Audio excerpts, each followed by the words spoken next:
Tantor Audio, a division of recorded books, presents The Siege of Tyre, Alexander the Great and the Gateway to Empire, by David A. Guenther. Narrated by Julian. A note on sources, names, and dates. Over the last 23 centuries, few people in the Western world have been written about more than King Alexander III of ancient Macedonia, Alexander the Great. Yet despite this long-standing celebrity, there exist today no first-hand accounts of the events of his life. Virtually everything we know about Alexander comes to us from preserved writings of Greek and Roman historians, all of whom lived and wrote hundreds of years after Alexander's death. The story that is retold in this book is based on the writings of 5 of these historians known to us as Arrian, Curtius, Diodorus, Justin, and Plutarch, with the first 3 providing most of the information pertaining to the Siege of Tyre. While these writers had access to accounts written by Alexander's contemporaries, in some cases written by men who had accompanied the Macedonian army on its epic march across the Persian Empire, those sources are lost to us.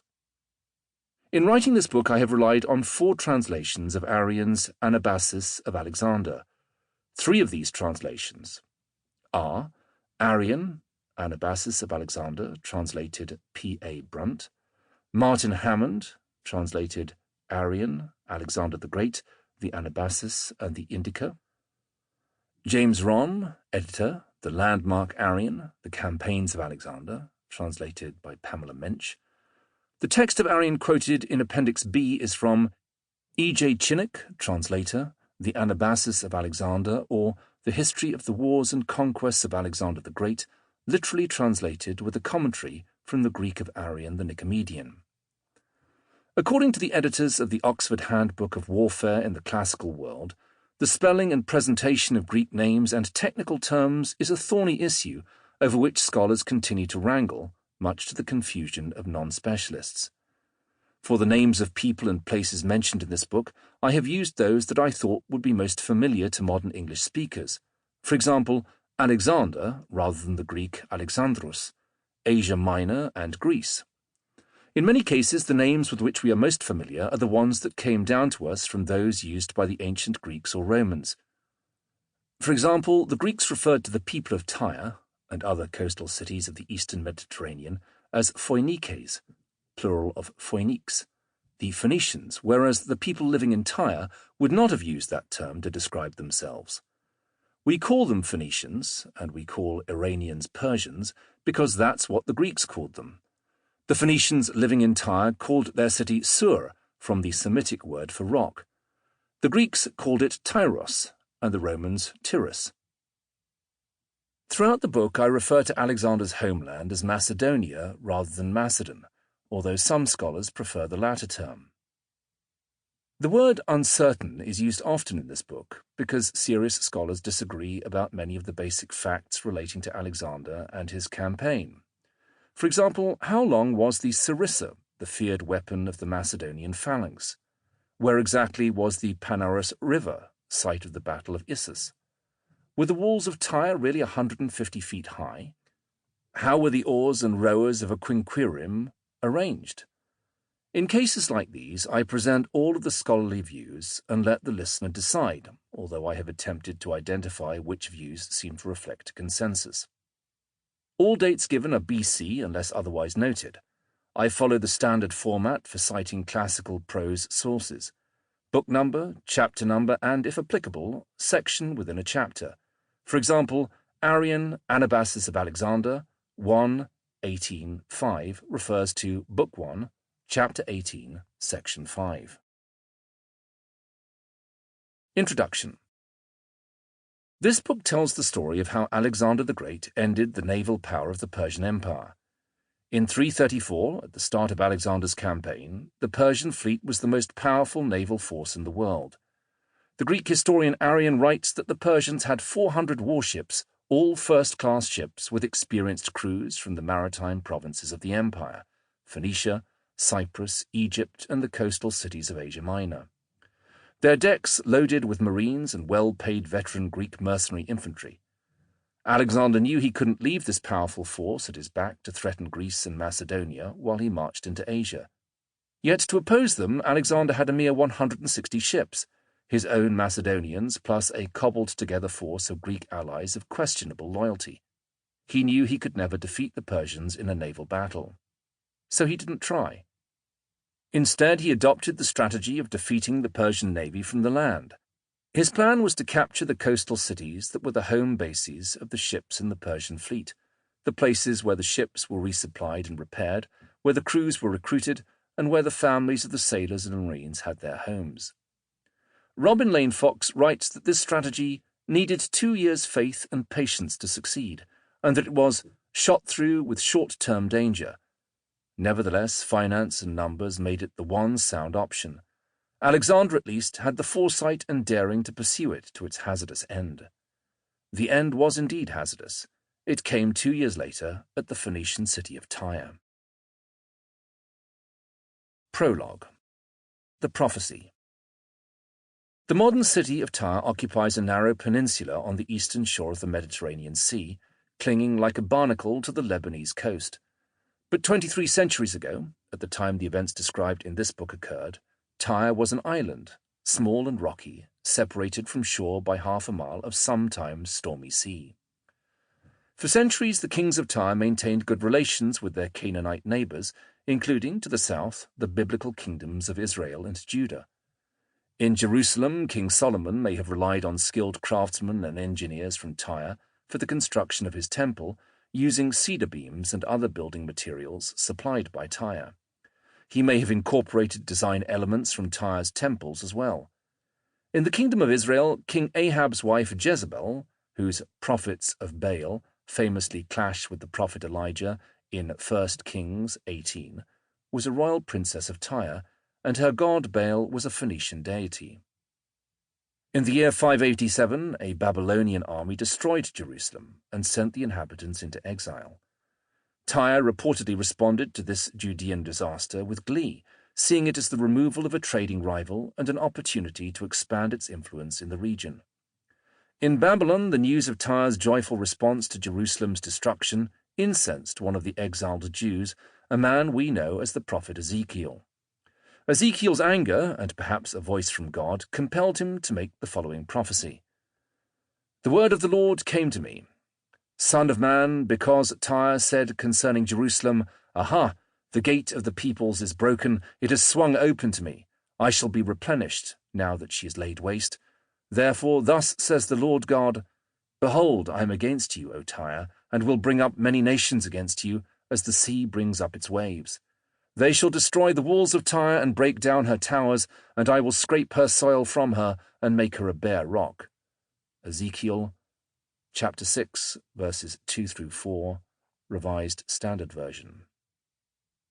Ezekiel goes on to explain who will be the agent of Tyre's destruction. I will bring upon Tyre from the north Nebuchadnezzar, king of Babylon, king of kings, with horses and chariots, and with horsemen and a host of many soldiers. He will slay with the sword your daughters on the mainland.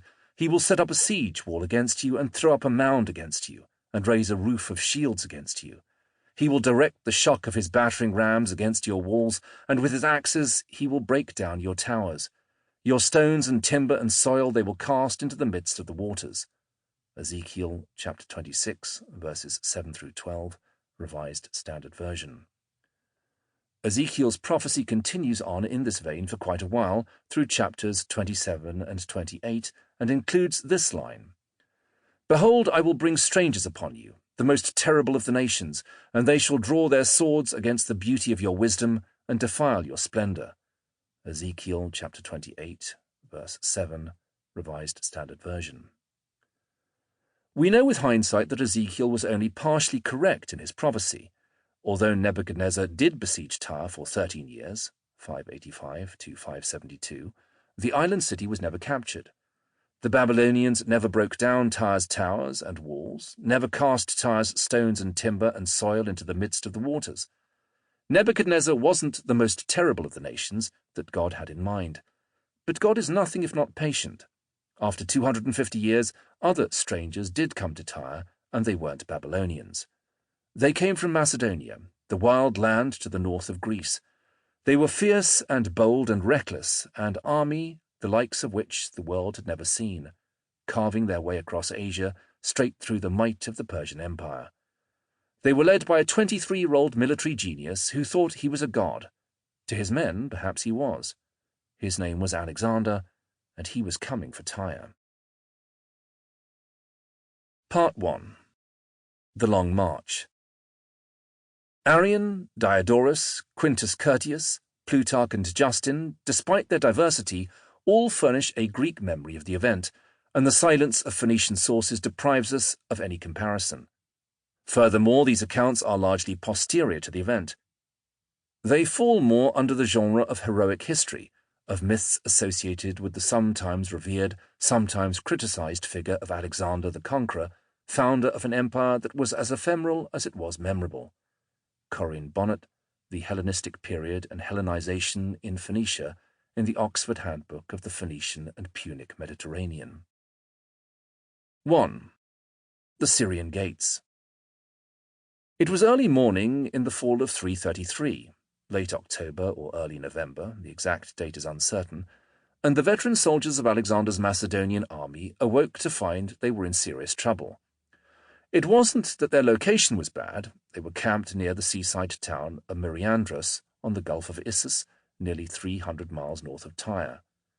The gulf was formed where the southern coast of Asia Minor, part of the province of Cilicia, makes a sharp right turn to become the coast of northern Syria, part of the large province with the odd name beyond the river, Akkadian Eber Nari, which covered all of the lands of the Persian Empire west of the Euphrates River.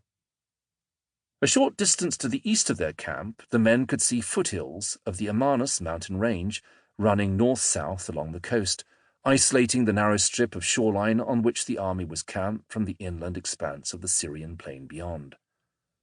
The men had just endured a punishing 2-day forced march, trying to reach a strategic pass through those mountains, called the Syrian Gates, before the Persian army of King Darius III could block it. Although Alexander had no maps, he would have known from Xenophon's Anabasis that his army could travel from Nalos in Cilicia, where he first received news of the location of Darius's army, to Myriandros at the Syrian Gates in 2 days of hard marching. Xenophon recorded his march through this same area in 401 as consisting of 25 parasangs. There is no general agreement among historians as to whether a Persian parasang is a unit of time or of distance.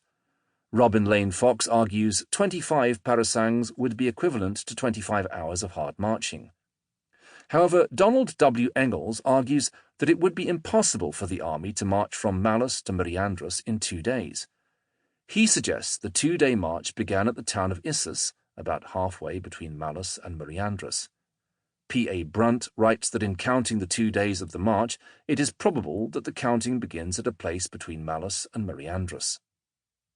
A heavy rainstorm during the night had halted the army's progress at Myriandros, near the western entrance to the Syrian Gates, and now, before they could resume their march, shocking news arrived in a grisly fashion. One version of the story is told by the Roman historian Quintus Curtius Rufus in his History of Alexander. According to Curtius, on the previous day a small party of sick and injured Macedonians had been left at a makeshift field hospital in the town of Issus. There the men had been captured by Persians who had brutally cut off their hands and cauterized the bleeding stumps with red-hot irons. Curtius uses the Latin word adustis, singed or burnt. On the orders of the Persian king, the mutilated men were shown the vast size of the Persians' encampment and then released, the expectation being that they would spread fear throughout Alexander's army. A few of these men survived their mutilation and walked all night in the rain to reach the Macedonian camp and warn their comrades of the danger.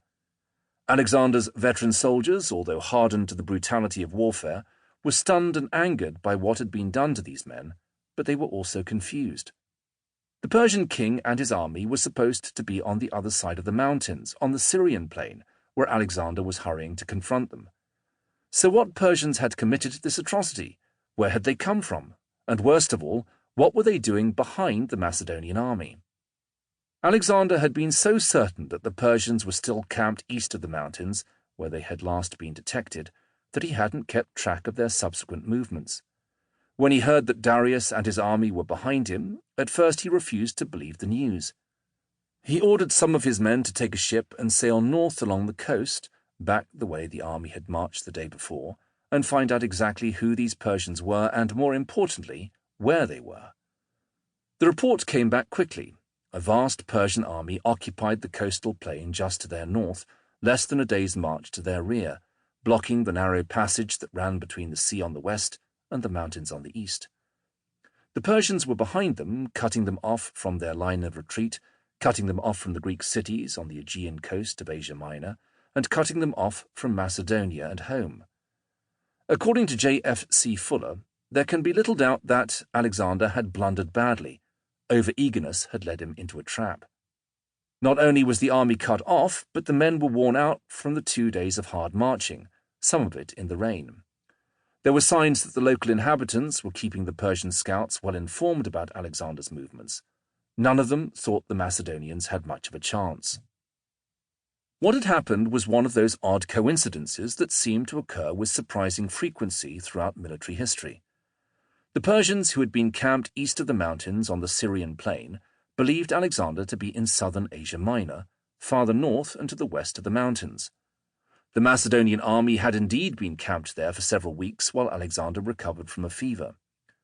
To reach them, the Persians needed to cross the mountains, and they did so using a northern pass called the Ammanic Gates, which was a different pass from the Syrian gates that Alexander planned to use.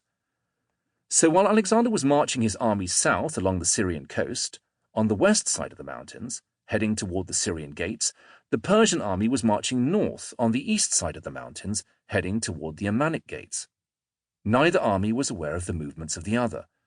The Persians came west through the mountains and out onto the coastal plain near Issus, where they found that Alexander and his army had passed through the day before. In one of ancient history's most inexplicable military blunders, Alexander's failed reconnaissance had completely missed his intended target, and he remained oblivious to the nearby Persian threat as he urged his army rapidly down the coast road toward Mariandrus. Alexander doesn't appear to have been unduly worried by the news that the Persians were now behind him. He gathered the army's leaders together and tried to shore up their confidence by reminding them of past successes in the face of tough odds. As generals have done throughout history, he assured them that the gods were on their side and that their strategy was sound, giving them a speech that inspired and encouraged them and their men. Then he ordered the army to rest and eat, after which he turned them around and headed back north along the narrow coastal road beside the mountains toward where the Persians were waiting. Reading Alexander's speech today, a modern reader gets the impression that rather than feeling trapped by the Persians, he now had them exactly where he wanted them, close to hand and easy to find. He didn't care that they were behind him. He just wanted to get at them and kill them. Exactly where that happened didn't really matter. 2. Men who dine on sharpened swords. The story of how Alexander and his army ended up on the border of Syria, cut off from home and seemingly trapped by the Persians, begins a year and a half earlier in spring 334, when the army was ferried across the Hellespont, modern Dardanelles, from Europe to Asia Minor by the Greek and Macedonian ships of Alexander's fleet. In making the crossing, the Macedonians used cargo ships and 160 triremes. The triremes were fast, oared warships, but they were long and narrow and had limited space for the soldiers and horses of Alexander's army. Some of the triremes would have been modified and reconfigured into transports by removing rowing benches, sacrificing speed for space. Other triremes would likely have towed the slower cargo ships. Alexander himself, accompanied by 60 warships, sailed to the site of Homeric Troy, where he landed and made sacrifices. Some of these 60 ships were triremes, while some may have been larger warships of Alexander's personal squadron. The army and navy that Alexander led to Asia Minor were technically part of an allied Greek force operating under terms of an alliance between Macedonia and most of the city-states of mainland Greece. The alliance had been formed 4 years earlier in 338 by Alexander's father, Philip II of Macedonia. Following Philip's victory over a Greek army at the Battle of Chaeronea. At a critical point in that battle, 18-year-old Alexander achieved his first military success by personally leading a charge that shattered the famed sacred band of Thebes, thus ensuring the victory. Philip's victory on the battlefield effectively ended Greek resistance to Macedonian hegemony and resulted in the formation of the Council of Corinth, at which Philip was proclaimed leader of the forces of the Greek alliance. Philip's goal in uniting the Greeks was to bring about a combined Macedonian-Greek army and navy that he would lead in a campaign against the Persian Empire, at that time the largest empire the world had ever known. Under its current king, Darius III, the Persian Empire stretched north to south from the Black Sea to the southern border of Egypt, and west to east from the shores of the Aegean Sea to beyond the Hindu Kush mountains of Afghanistan. Philip's stated reason for the campaign was to avenge wrongs committed against the Greeks during the invasion by the Persian king Xerxes in 480, when Greek temples were said to be desecrated and the city of Athens was burned. Philip's real motivation is unclear, although it may have simply been his belief that Persia at that time was militarily weak and ripe for conquest. Greek victories on land and at sea during decades of conflict with Persia may have given Philip confidence that despite the Persian Empire's vast size, its armies could easily be overcome by Greek valour, arms and tactics. Philip had made careful preparations for the campaign against Persia, including sending an advance force to Asia Minor to seize and hold a bridgehead. The Persians pushed them back but left the Macedonians clinging to a thin stretch of Asian coastline, primed for a future invasion. Unfortunately for Philip, he was assassinated in 336 before the campaign could begin, and so the responsibility fell to his son and heir, Alexander, who was acclaimed leader of the Greek allied force. Two Greek city-states were notably absent from the allied army. One, Sparta, refused to take part in any military action in which a Spartan general was not in command. Alexander let them go, believing a war against Sparta was not worth the trouble. The Spartans would continue to be a thorn in Alexander's side, creating a distraction during the early part of the campaign through their continued overtures to Persia. The other Greek city-state not taking part was Thebes, which, at the news of Philip's death, had rebelled against the forced alliance, and as a consequence the city had been sacked and destroyed by Alexander as both a punishment to the Thebans and a warning to the other Greeks. With that accomplished, the allied army set off to war. Alexander's army was what would today be termed a combined arms force, comprising several different types of units, each having a specific function. Combining these different units created a force that was more flexible and powerful than any one would be individually. There were heavily armed cavalry squadrons for massed shock attack and lightly armed squadrons for reconnaissance and skirmishing. There were armoured infantry battalions in slow-moving massed formations and light infantry skirmishers, able to move quickly over rough, uneven terrain. There were archers and slingers and javelin men to attack from a distance, and engineers and siege equipment for breaking into fortified cities. It was all Philip's creation. Victor Davis Hansen writes of the Macedonian army, "They were quick and travelled lightly," which fit perfectly with Alexander's style of leadership. They were also brutal. Hansen writes that the Macedonians were known as thugs by the polis Greeks. In Demosthenes' words, they were little more than beasts who always had their hands on weapons. The Greek playwright Mnesimachos wrote a comedy poking fun at Philip and his hard-bitten soldiers, portraying them as men for whom fighting is as natural as eating. "Do you realize that your fight is against men who dine on sharpened swords and gulp down flaming torches as a delicacy?" is part of one line from the play. The core of Alexander's army was the Macedonian heavy infantry, the phalanx, sometimes referred to as the foot companions. The phalanx typically formed up in dense rectangular units that were 16 ranks deep, but these could be combined into deeper rectangles of 32 or 64 ranks when necessary. Unlike the typical citizen soldiers mustered by the Greek city-states, these were highly trained full-time professionals, and they could march and move in formation like a modern drill team. Their armour was similar to that of classical Greek hoplites: shields, Greek aspis, bronze helmets, chorus, and cuirasses, thorax, of bronze, leather, or linen to protect the upper body, although it may be the case that only the first few ranks of the phalanx wore cuirasses. Minor M. Markle argues that there is no evidence Macedonian infantry wore cuirasses at all, and Nick Secunda writes, Most modern authorities do not believe that the infantry was so heavily equipped. The primary weapon of the phalanx was a long pike. There is some question as to whether the men had greaves, Greek knemis, for leg protection and carried swords, xiphos. Fuller writes that they wore leggings and carried a short sword. Lane Fox writes that the front rank probably sported greaves against enemy missiles, and that the men wore short daggers on their hips that were very much a last resort. Secunda writes, "We can probably assume that all the infantry were issued with swords." Simon Anglin et al. Write, "Muscled greaves were also common, and it is likely that knives or short swords would have been carried." Philip had introduced two innovations that drastically increased the fighting power of the Macedonian phalanx. First, the traditional spear carried by Greek heavy infantry was discarded in favour of a much longer pike called a sarissa, Greek sarisa or sarissa, approximately 18 feet long, with a foot-long iron blade and a metal butt spike for balance. There is some uncertainty about the length of the Macedonian sarissa used by Alexander's men. Here are some estimates by modern scholars.